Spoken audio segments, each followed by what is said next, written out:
is the network service of the NTA.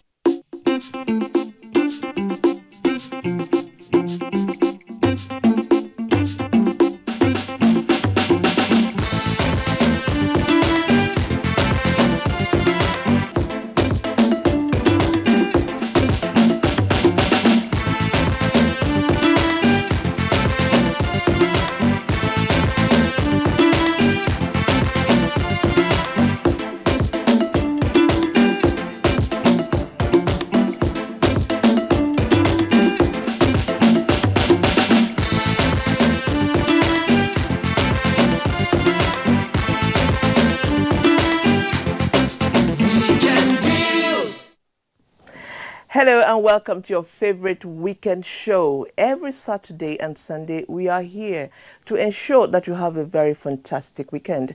And we do this by dealing in matters that are important to you, your general development and the development of our nation, Nigeria. Today on the show, our focal point is on leadership in contemporary Nigeria.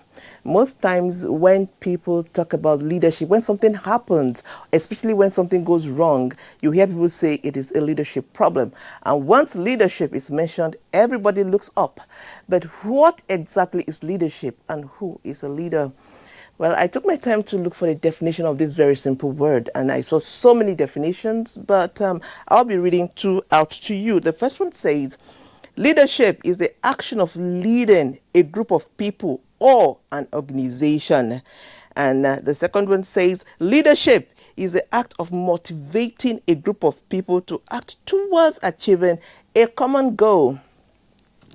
Today on our show, we'll be looking at leadership from different angles and different levels. And we have a very important guest that will be weighing in on this very important topic. It is Weekend Deal, coming to you live from the network service of the NTA. My name is Patient Eloy Abba, and I am delighted to be here. The reason for my delight is simple. It is because you have joined us on today's show. Well, our feedback lines will soon be on display. Please join the conversation. Once again, thank you for keeping a date with us. Okay, if you're just joining us, it is Weekend Deal coming to you live from the network service of the NTA. And today, our spotlight is on leadership in Nigeria. Leadership can also be described as the capacity to translate vision into reality. Leadership entails a whole lot, but not to worry, our first feature, which is a backgrounder, will not only set the tone for our show, but also tell us all we need to know as far as leadership is concerned, and it is put together by Francis Ogbe.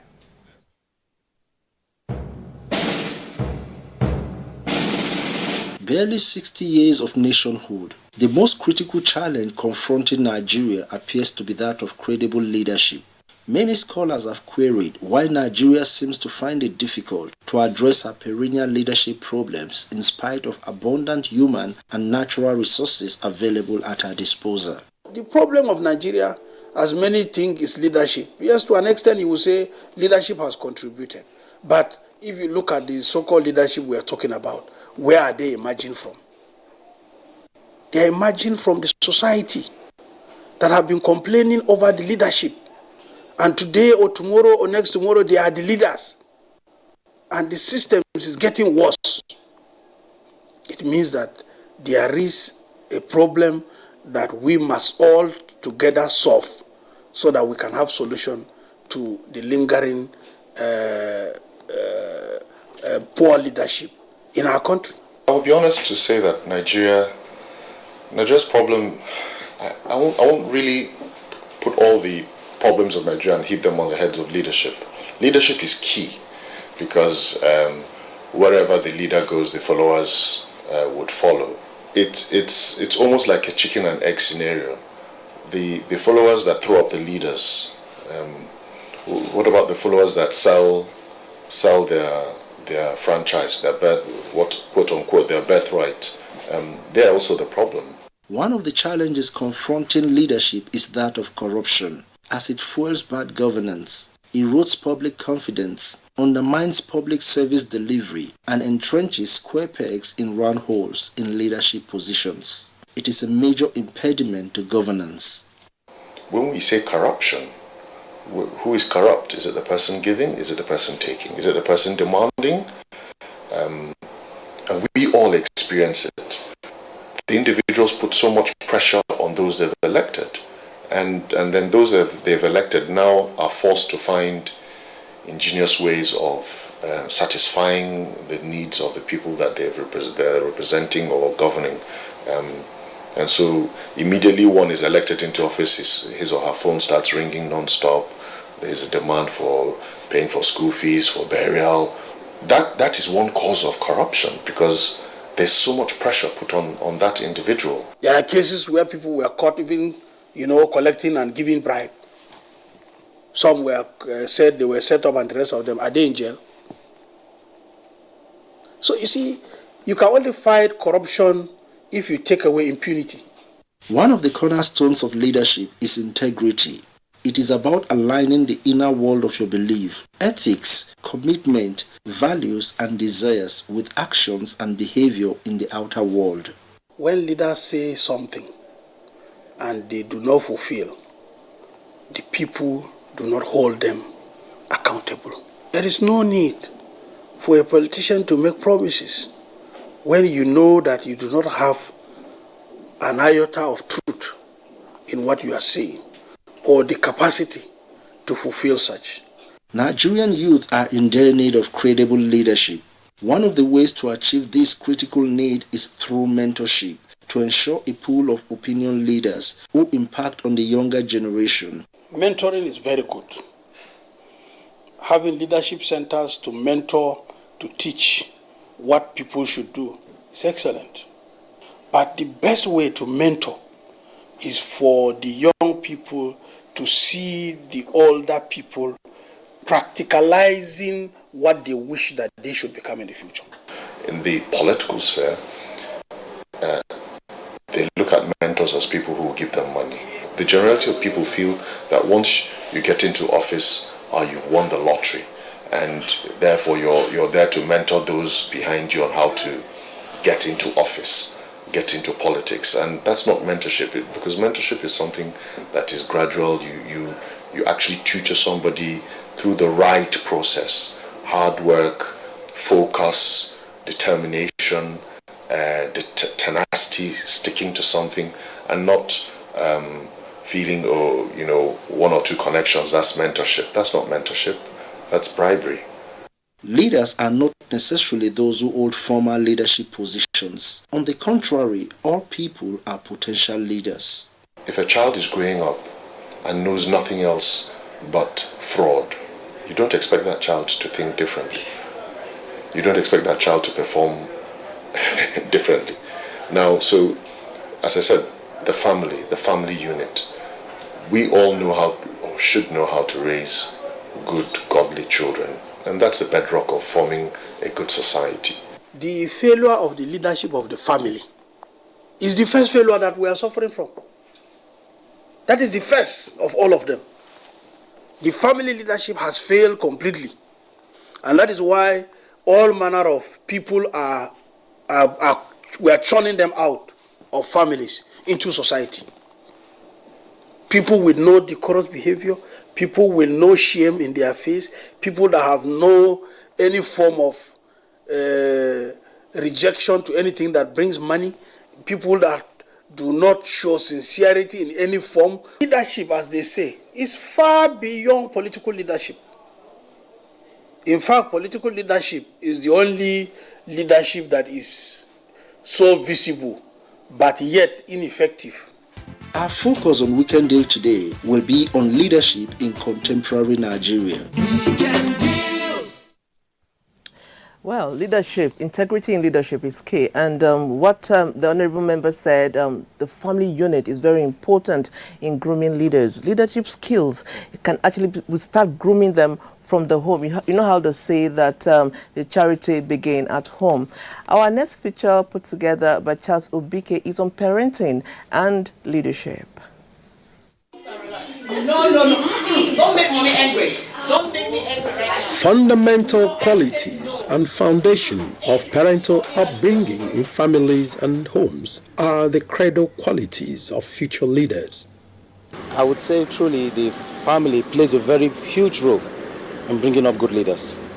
Presently, as we speak now, a lot of our leaders, if you check our present leaders, you'll find out that some of them came out from good homes, some had good upbringings, and this also plays a very good role in the society. It makes the society a better place. But when the family is disjointed and we don't have good family upbringing, definitely it affects adversely to the society. A lot of things are involved in raising kids. You must always listen to them. You must be, if you're not close to your child, nothing is happening. The child will be, she will be keeping, he or she will be keeping secrets from you. You won't even know what he or she is doing. But when you're free, you make them to be very free with you. You make them to open up to you. In case if they want to discuss anything, some children are being abused, but they can't open up. And some of these leaders, they've passed through hell when they were growing up. Nobody to talk to. Their parents are not there. Some of them don't even have parents. Some of them grew up with their stepsisters or stepmother or stepfather. It has not been easy for so many people that pass through that tunnel. So a lot of things are involved. Like me as a mother, I take very good care of my kids. I try to make them feel free with me. I try to discuss things. At times I will raise a topic with them to know how they think, how they reason at their age. Unique leadership conveys love, care, and sacrifice with readiness to suffer for the sake of others. What I think we should face now as a country is to the leadership in the country look at themselves again, sit up and make sure that they provide a credible leadership right at governmental level, then at institutional level. What I mean by institutions like schools, bureaucracy, government institutions, and so on and so forth. Make sure that things are done the way they are supposed to be done. If our citizens, our youth, I think, come up and discover that this is how things are done, they will follow suit. The task of leadership means service and respect to the weaknesses of others. Our modern culture screams at immorality, corruption, low esteem, insecurity, and lack of trust, respect, and improper service to wider community.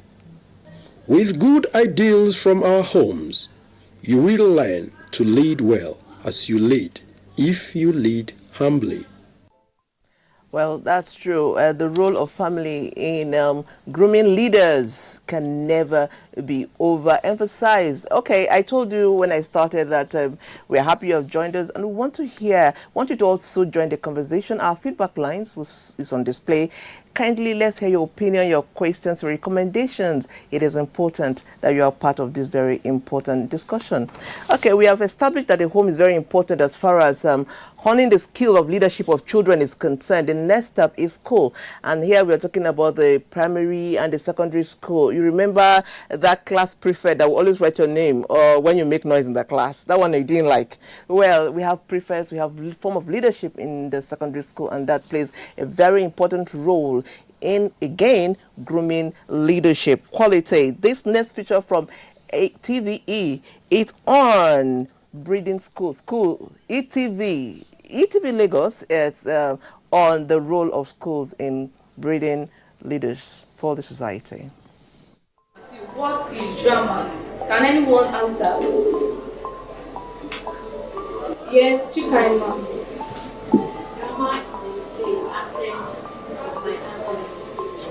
Very good. Clap for her. Education is a process of acquiring knowledge, skills, values, morals, beliefs, and habits. It can take place at home, online, or in schools. Education, both in primary and secondary school, is meant to groom pupils to become great leaders and help them deal with situations of life as they grow. Are Nigerian pupils prepared to face life challenges? I don't think so. Theory work is more than practical. There are so many graduates who say they are engineers, but that they cannot use boats. They cannot remove boats from engine. Not to talk of constructing a new engine. Theory is more than the practical they teach them in higher institutions. And this leads to frustration. Effective leadership has always been a great issue in Nigerian system of governance. Being a leader is a valuable skill which every school is to instill in children, preparing them for success by fostering skills which good leaders possess. So in what ways are schools preparing our future leaders for leadership roles? We have had debates. We have also had presentations in assemblies. They will give us like species of insects to talk about where they live and where you can find them and everything. And that's all that we do. Leader is expected to coordinate the other mates to attain leadership. We go to excursion. The school takes us out for excursions. Some places they take us to are examples like Shodex Gardens and Play Place. And we see how that place is organized. We meet different people there, and we also see how the leadership works, and it's really good. One thing is paramount, and that is discipline. Discipline is a structure that helps the child to fit into the world happily and effectively. We also have what we call Student Representative Council. It's more or less like the government of the school. And so we have people in there, decisions are taken that affect the school. So they are more or less like the lawmakers. So we allow them to have input into the school rules and regulations. Parents should not be left out of the process, as the home is the first place of contact. Yes, some of the parents are not helping the matter, in the sense that they will leave, say they pay the school fees, teacher is there to do the whole job. No, we parents, we have our own role to play at home. My fourth son, is charged with the duty of taking care of the younger ones. Yes, he plays the fatherly role when the father is not there, and the others, they obey. The society, parents need to come up and know that leadership is not about the presidency, the governorship, and the rest of them. It starts from the grassroots and then move up. Though some school subjects like civic education, entrepreneurship were introduced to Nigerian school curriculum to inspire leadership culture in children.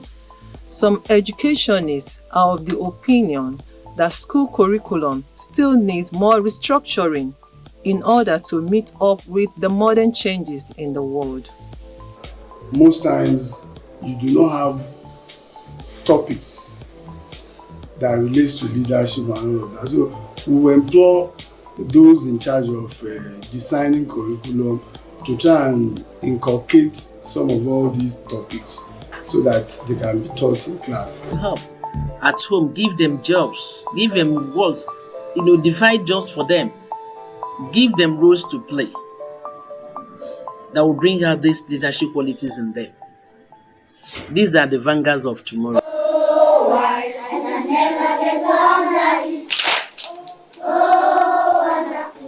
Schools must continue to introduce more programs that will stimulate curiosity in the young mind and equip them with tools to become great leaders. Okay, interesting. Joining us is our first guest, a mother, a politician, a lawyer. She was a member of the 8th Assembly, and she's here today to weigh in on this very important conversation. She is Barrister Mrs. Rita Oji. You're welcome to Weekend Day Studios. Thank you very much. Thank you, viewers. It's a pleasure meeting you. Like I told you when you walked in here, I didn't know you looked so young. I was wondering. You look great. Okay, we are looking at leadership. How will you describe a leader? A leader, in general terms, means a person leading group of persons. It might be in organizations, it might be in political terrain, it might be in the home, it might be in the market, anywhere you find yourself. That is a wide scope of what is called leadership. Okay. Leadership does not exist in isolation. Okay, you just took me to my next point. Leadership does not exist in isolation. Many times in Nigeria, when anything goes wrong, we say it's a leadership problem. Since leadership does not exist in isolation, does it mean that the problem we are seeing at the top or manifesting broadly in leadership is a problem from the society, our orientation, our behavior, and our convictions? Could it be that, since you say leadership does not even exist in isolation? Yeah. Leadership, as I described, has attributes. Yes, it doesn't exist in isolation. But in the other way, it makes you stand firm. If you are really somebody that, you are the mentor, you are a mirror to the mentee. So it calls for a higher level of discipline so that people will look at you and imitate you. Because leadership is very wide. It's not just mentoring. No, mentoring is a part of leadership. Now, the problem of leadership emanates from even the lead and the leaders. A leader that cannot stand firm and take a decision, no matter whose horse is called, is one of the problems of leadership. Because if you refuse to remove your eyes from the detractors and feed your goals, you cannot stand as a leader. It is different things for different folks. Let me come into the home, for instance. We are told that the husband is the head of the house. The wife is the neck. The leadership revolves around the husband and wife. But really, it wasn't there alone. The children should be meant to take leadership too. From the first child to the last. The first should be seen as a step parent. That was definitely how my mother brought us up. My elder sister, we look at her the way we look at our mother.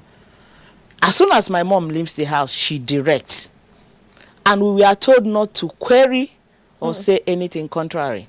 And she was brought up to give only strict instructions that my mother will not beat her up at the end of the day. So she will always go by that word. I remember my mother will always tell you, even if you are getting married, you are doing anything, you are the mirror of this family you are living. So whenever you go there, they will be seeing the family. So whatever you do is not on your own alone. It's on all of us. The family. It's a reflection. So, and we were 7 of us, we put heed to that. Then when we come about the lesser, the children or the younger generation, away from family, we are talking about organizations. In an organization where you have a leader that is fickle-minded, it triple down on the lead. Because when you come to an organization, a lot of people, maybe you are the higher person, you are rich, some will be press singers amongst the lead. Some will not tell you what is wrong amongst the lead because of patronage. But a leader must be able to stand and say, I brought this roster out. This person is going to head this department. And somebody will say, no. It's not this, it's not that. Malign or insult or say something bad in order to make sure that that person in that first position couldn't stand there. But the leader will be able to stand and say, why do you say I should remove her or remove him from the position I put? If you're a leader that cannot ask that question and you Nicodemously remove the name because you are being criticized for putting. I like that, Nicodemously. Definitely, because that is what is, yes, that is what is killing leadership in Nigeria. You can't stand somebody tell you, don't put her. You say, I don't want problem, let me remove her. Because that person they are attacking might be a cerebral person. She or he might be the best for that task.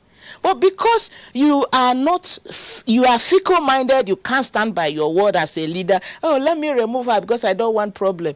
That means you are not qualified to be a leader because you are passing that to the lead too. When they come to your direction again, when they are up to your level, or maybe when you are off there and they take over, they can't take decisions too. They will always go by your side.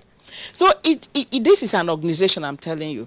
Right now, in the political leadership, that is where you have the worst form, where this notion of, oh, let us bury our ideologies and work together. That's the worst English I ever had. Let us bury our ideologies and work together. together. But without ideologies, what are you doing? Because one person, two persons, three persons has gotten information from their godfathers that it shouldn't be that way. So you bury your ideology. So what are you doing there?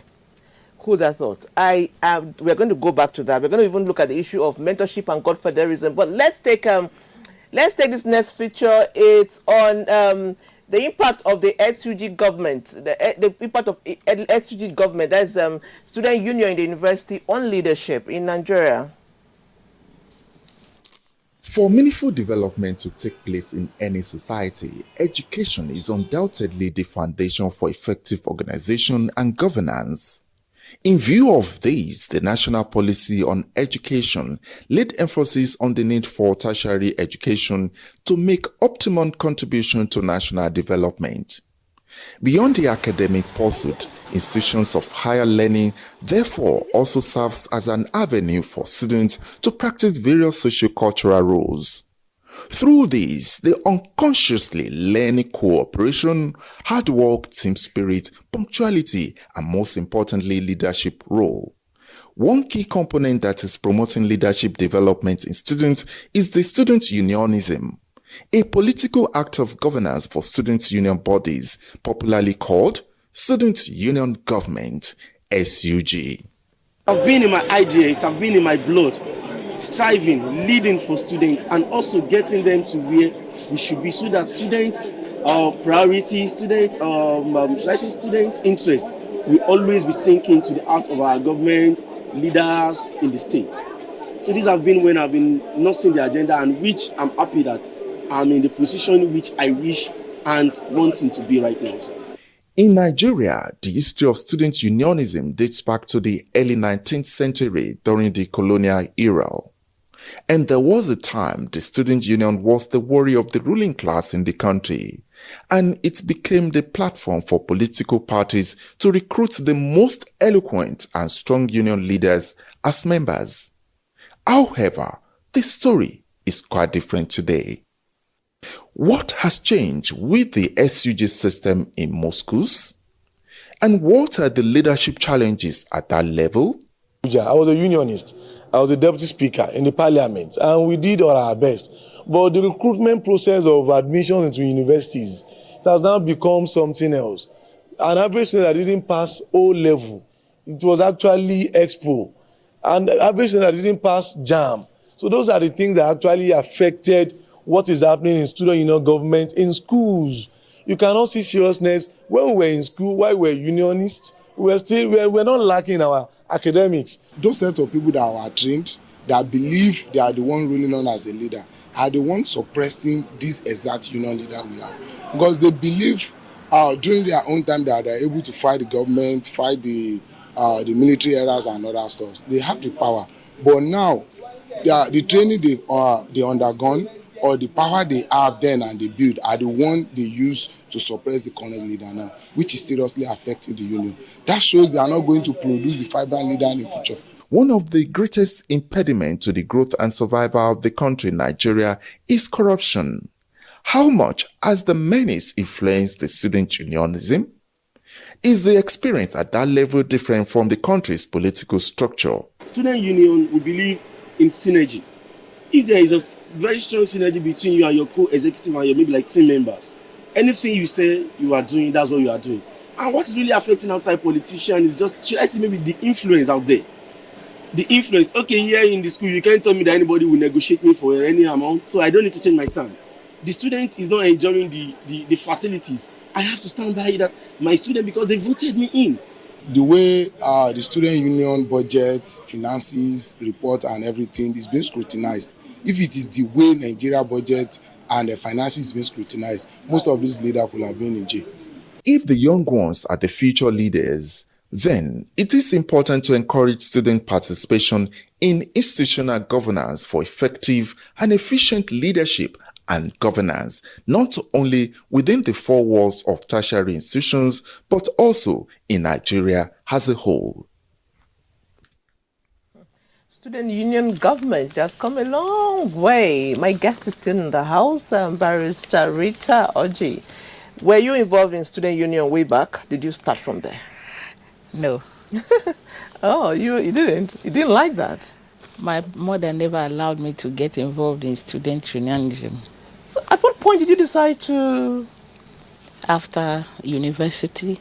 After university, you decided to go into politics? Yeah. Wow. You know, an average lawyer is a politician. Okay, that's another way of looking at it. Okay, something about your training that just propels you into wanting to go into justice, leadership. Thinking, oh, if I go into this terrain, that will be an avenue for me to make that change that is needed. Okay. Because we are lacking serious social changes, not just ordinary change.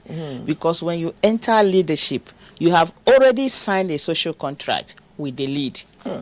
Interesting. Okay, these days when you talk to people about leadership, they make reference to the past leaders.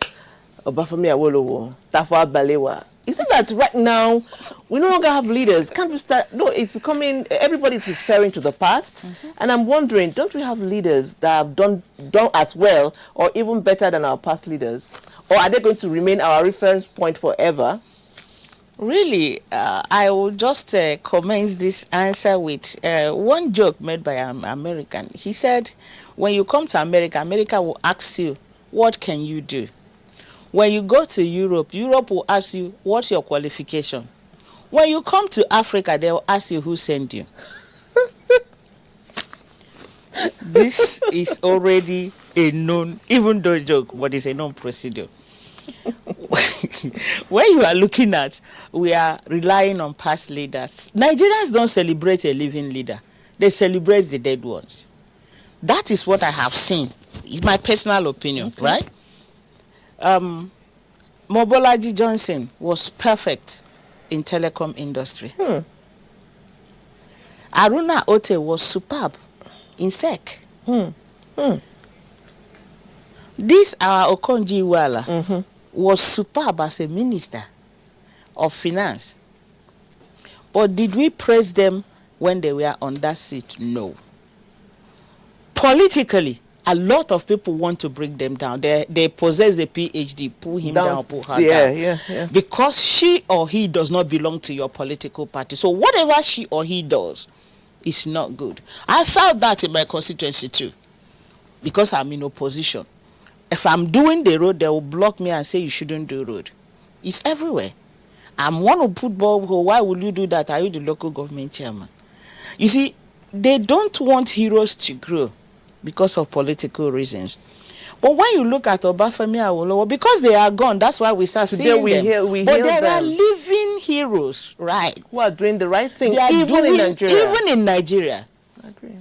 If Okonjo-Iweala didn't get to WTO boss, people are already castigating and saying all sorts of rubbish about.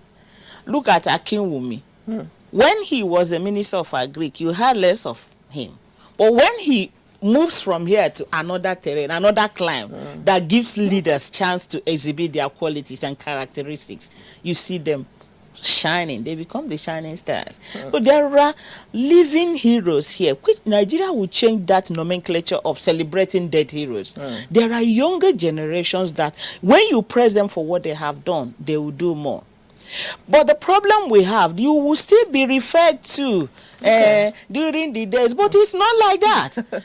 In the legal profession, there are times you don't use computers, you don't use, judges use manual and everything. Right now, everything is computerized. How many of these younger ones that are doing wonderfully well in this profession you are present? No, you will still say, go back. Okay. That's it. Interesting. Let's look at women in politics or in women in leadership. I mean, from the recently we see what has happened in Tanzania. Even as we mourn the late president, we celebrate the history-making first female president of Tanzania. A lot of us are rooting for her. A lot of us are praying for her. What is your take on all this? I congratulated the girl child number one when she was sworn in. I wasn't happy that the president died. I never wished anybody that. Nobody but wished, when situations you cannot query God or call, there's nothing you can do. She is the first from Tanzania. We had one from West Africa, which is Elin Selo. Yes. I'm not seeing only two of them as leaders. There are other leaders that are in different climes too. Yeah. But for her, my prayers was for her not to fall our hand. My people in Ajegule will say no fall our hand. Yes, I agree. That she should make a way for more female presidents, because it's like it's a touch.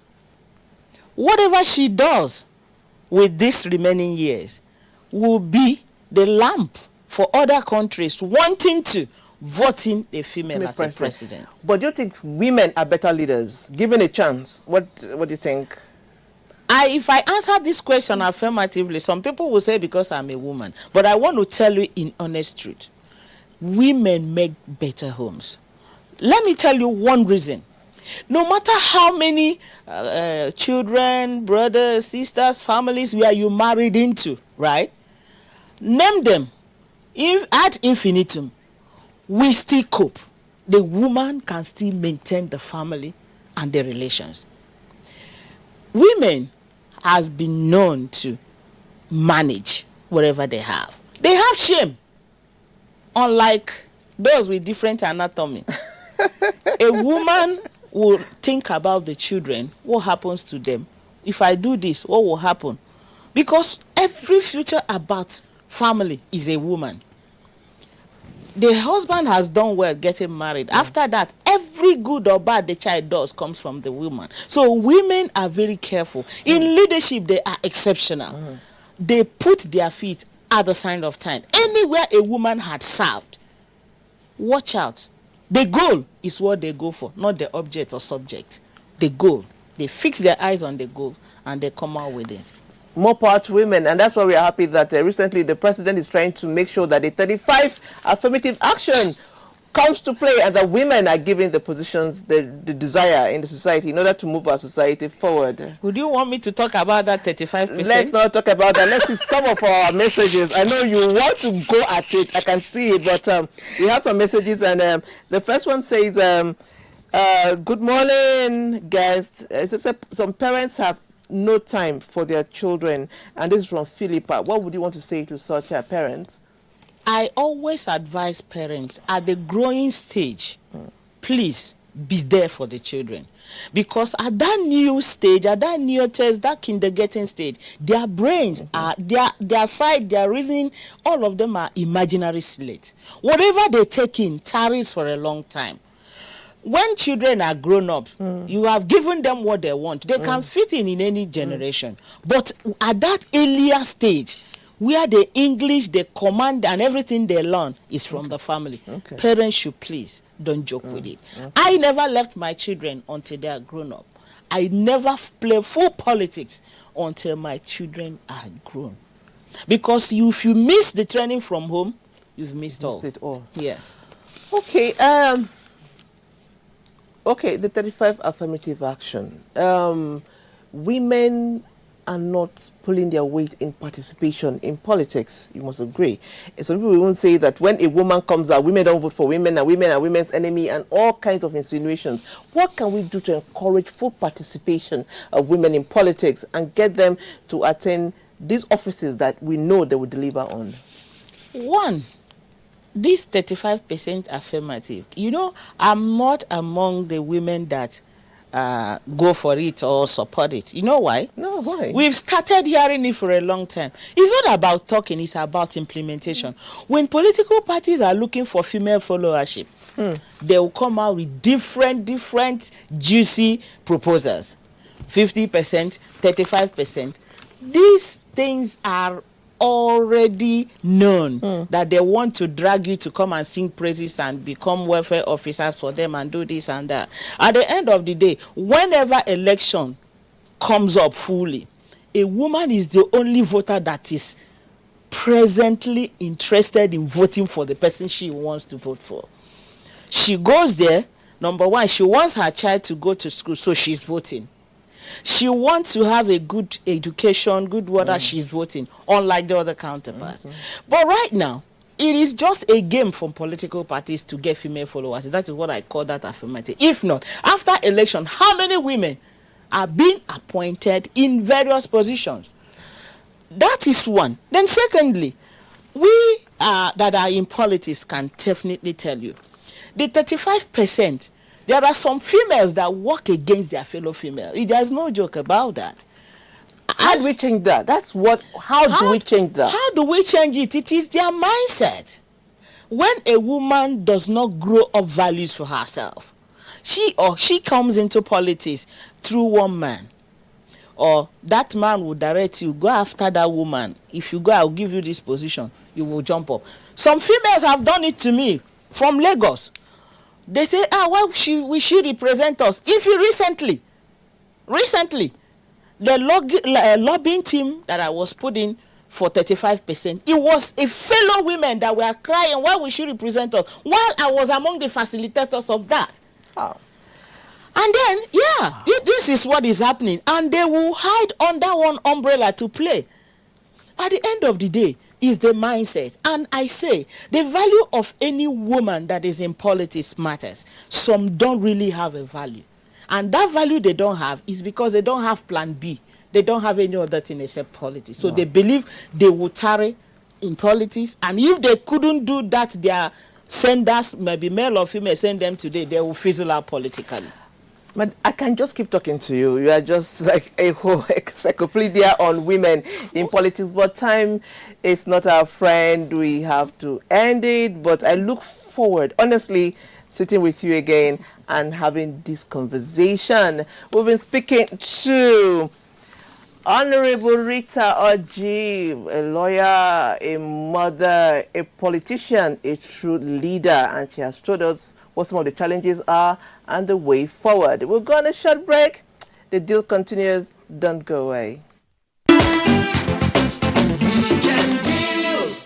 Okay, if you're just joining us, it is Weekend Deal coming to you from the network service of the NTA, and our focal point today is on leadership in Nigeria.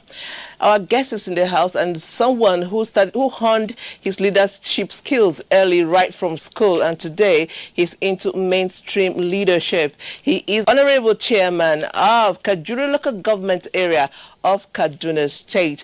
Join me in welcoming to the Weekend Deal studio Honorable Kafra Kaino. Thank you very much. Sir, you're welcome to Weekend Deal. So today we are talking, it's all about leadership, and it's interesting to see a young leader like you.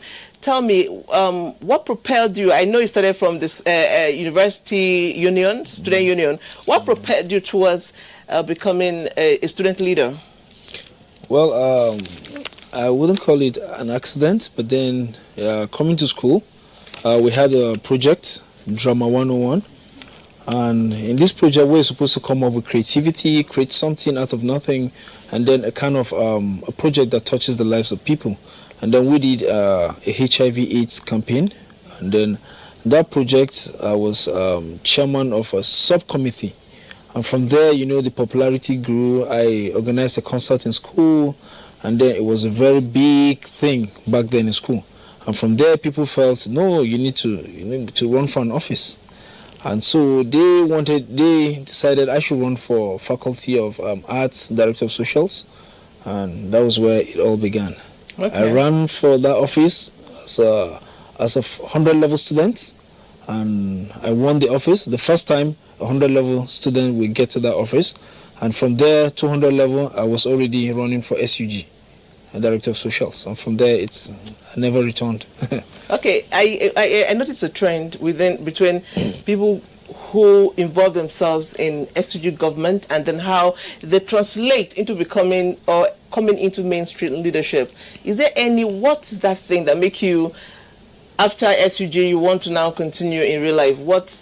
After school, I worked for quite a number of years outside politics. Oh, okay. Yes, I was with Airtel for about 5 years, but every time some of my schoolmates come there, see me in the office, they just laugh and say, this is not where you belong.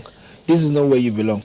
And I've noticed that over time, I've always had this passion to lead, to just give that leadership service to people, to serve humanity.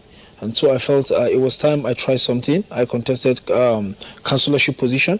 I never got to the primaries, and then from there, APC came, and then the youths, boom, we got an opportunity. Tell me your personal experience, a very young person. I'm sure some of your opponents were way older than you. Yes. Yes, so how did they look at you? Did they take you seriously when you said you wanted to, contest against them for chairmanship? What was your experience?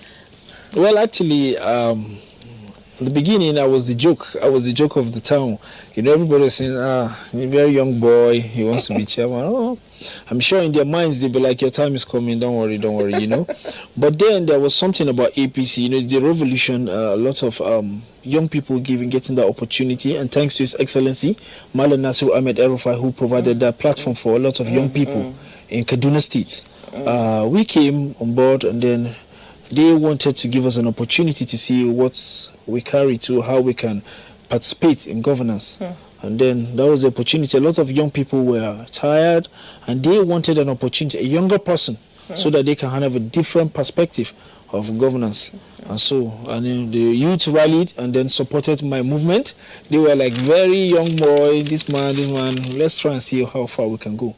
Okay. And holding the largest portion of voters, electorates, I think we succeeded. This is quite interesting. Kajuru local government is known to be very volatile, given the security challenges. And you're a young man. How has it been leading this local government? Well, like you said, very challenging. It's a good experience, but then it's sad that we had to go through this. First of all, whenever one talks about it, I always show my gray hair to show him a proof, a sign of all what we're going through. It's been very challenging, but I think on top of it all, we've learned a lot of concept about conflicts and about peace and how to, I always find myself, or the entire local government, we see it as an opportunity, or we count ourselves lucky because a young person is at the helm of affairs. Because I always wonder what would have happened if it were someone older than me. Because the running around, going there, attacks after attacks, it's not really, it's very challenging, very challenging. Sometimes at night, you find out you spend the entire night thinking of ways that you can bring people together, unite them, and forge ahead, looking for developmental strides to move the local government to the next level. So it's very challenging, I can see, but I thank God for the experience because anywhere you put me now when it comes to security challenges, I'll be able to perform. So it's been an eye-opener, but the place is a bit calm now, except for the banditry and all that. But I think we've learned a lot. Interesting. Okay, we're looking at leadership generally. In Nigeria, most times when there is any problem, people will tell you it's a leadership problem. What is your take on leadership and integrity? I mean, seeing a young man, local government chairman, what has been your experience as far as that goes? Well, leadership has been interesting, intriguing, and all that. My experience, and having to cope with the first time a person my age is at the helm of affairs in the local government. There's this part of people that believe you're young and then you can handle a lot of affairs. So that's one of the challenges we see. But over time, we've been able to prove that young people too can be very good at what they do. And there are young people that can be at the helm of affairs and governance and still perform excellently. Because we have the right atmosphere, of course, environments, given a governor that always supports. Okay. I think leadership so far, I think it's good. We've been able to put in a lot of structures, creativity, thinking outside the box. Yes. That's what it comes with young people being at the helm of affairs. For older people, they would rather wait till allocation comes before they're able to do something for the local government. But given the global trend of activities now and the kind of innovative ideas we bring to the local government, we've been able to achieve a lot even without resources. Giving support from partners, NGOs and all that. We go solicit for activities and programs to empower the youth. you know, and besides that, the women also, Okay. you know, giving them a sense of taking them out to learn trade, skills, and all that. Okay. And also our relationship with government, given, like I said, a governor that is always who is supportive. Okay. Yes, he's been able to bring a lot of projects for us, and we've been able to Okay, achieve. talking about a governor who is supportive, something just popped in my mind, and I'm thinking mentorship. Do you know, in Nigeria politics, the line between mentorship and godfatherism is so thin, it's practically blurry, you know? Everybody needs a mentor. Like some people argue there's mentor in every field of endeavor, you know, but when it comes to politics, it's godfatherism. Well, you know, when you talk of a godfather is someone who sponsors your election and then dictates what you do as a public servant. Tells you do this, don't do that, you know, do this, give me that, you know. But I think a mentor is someone who just shapes or guides you through the path and then ensures that you succeed and progress. I think my number one mentor in politics is Malam Nasiru Ahmed El-Rufai. Oh, okay. He's a father to all and is a mentor to a lot of people in Kaduna State, in fact. Because Malam is someone who sees potentials and takes advantage, brings you in, gives you an opportunity. And if you do well, you move to the next level. That's what he has been to us. And he has true policies. And also, you know, observance of due process and all that. He has been able to let me shape just put us. you there. He doesn't hold on to you after he has mentored you. He's not your godfather. He just lets you go. Because a lot of people say politicians don't like intelligent people. They rather have you under their string. That's what your experience, is it? Yeah, for Malam Nasiru El-Rufai, I think it's the contrary, it's the opposite. Because if you're not very intelligent, you find it very difficult to work with him. He likes very intelligent people. He works with very intelligent people. And that's why he's doing great things in Kaduna State, such that we've never seen, you know. So for him, it's a different thing. And also, I have my senator, Malam Dr. Ubasani, is also someone I look up to, also, because he has been able to support us through our work, and then see that we get to this level too. I was watching you. I was on YouTube, and a week to your election, I heard you say things like, so among the things you said you're going to do, you said, I'm going to bring a bank. There's nowhere we can do transaction in Kajuru. I'm going to bring a bank to Kajuru. The next thing you said, there's a market called Kasomageni. Yeah, Kasomageni. And that you're going to reconstruct it and make it viable. Yeah. Time have passed. I want to ask you, have you been able to achieve those? Well, yes. Among my campaign promises, I've been able to achieve about 90% of my campaign promises. Kajuru never had any banking facility, no financial institution in Kajuru local government, apart from, of course, the regular POS, which is just a recent thing in our local government. But with the coming of the Kasomageni ultra-modern market, it was born in 2018, and the market activities stopped until 2019. After I became chairman, I came and reopened the markets, and the market is very viable, and economic stability has come to stay in Kajuru local government. And the governor always wanted to construct a market for us after then, but after my coming, I made some efforts and paved way, and the governor has brought a 2.7 billion naira investment into Kajuru, the first we've ever seen in the local government. In fact, in Kajuru local government, we've never seen a project of 200 million. But this is the first time we're seeing 2.7 billion. The market has been completed. We're waiting for commissioning of the market. And it delights me to inform you that the market comes with 2 banking facilities, not just one. Wow. I was targeting one, but I have 2 banking facilities. Interesting. 4 ATMs. Okay. That is going to be stationed in the market. So I think we've made a lot, and then I've been able to achieve that. So you can say we have a pass. So what are some of your challenges? Because before now, we hear that the local government system it's not performing. A lot of people say that the local government system are not doing what? Fulfilling their mandates. You know, so what are some of your challenges as a local government chairman? Well, for local government, I think, yes, I believe generally in the country, there's a lot of challenge, and because some people are not putting the resources where it should be. And, you know, local government remains a very vital tool into nation development, Because if we're able to develop the local governments, I think the nation itself will experience a revolution in development. But for us in Kaduna State, like I said, we have a supportive governor who gives us the room and the opportunity to operate, independently, supervised by the ministry though. But in Kaduna State, I think we have, I can say, autonomy. Okay. Yes, we're doing well. You decide what you want to do with your funds. Interesting. Your funds come, you decide what you want to do. Okay. There's no interference. There's no... So for us in Kaduna State, we have that opportunity to do what we want to do with our funds. Okay. But I'm hoping that other states will also emulate from what Malam Nasir Ahmed El-Rufai is doing in Kaduna State. And I'm sure that we'll have... Okay. So the Nigerian youth is a large population. They're the energy of the nation. They're the future of the nation. What do you think we can do to refocus their minds into nation building so that we can harness their potential in order for our country, Nigeria, to be great again? Well, first of all, I must say I'm proud of the youths because of what we carry. The kind of Nigerian youths are very fast in learning, and also some of the best brains in the world.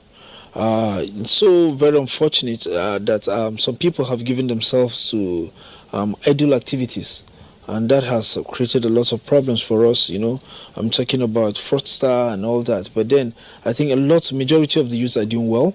They just need an enabling environment in order to... There's a lot of creativity, a lot of ideas with the youth.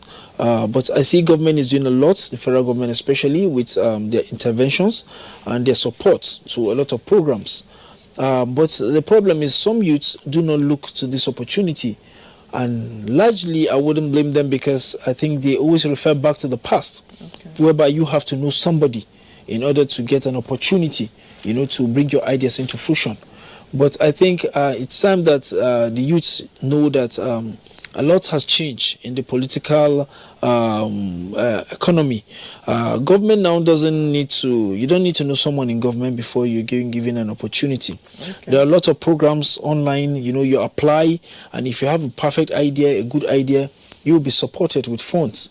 CBN interventions, a lot of other interventions, and you can always go and try that thing you've always had passion for. I think it's time we stop looking at white-collar jobs because skills is gradually taking over. The whole is a global trend.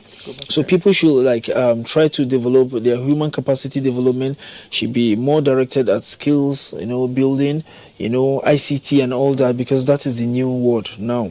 We just need to look and focus on that direction. Potentials everywhere. We just need to find them, locate them, and latch on. Thank you so much, Honorable Kaino, for coming to the studio. We've been speaking with a young leader who is the Honorable Chairman of Kajuru Local Government Area. And that's the size of our show here too. We'll be back tomorrow and the conversation will continue. God bless Nigeria. Goodbye.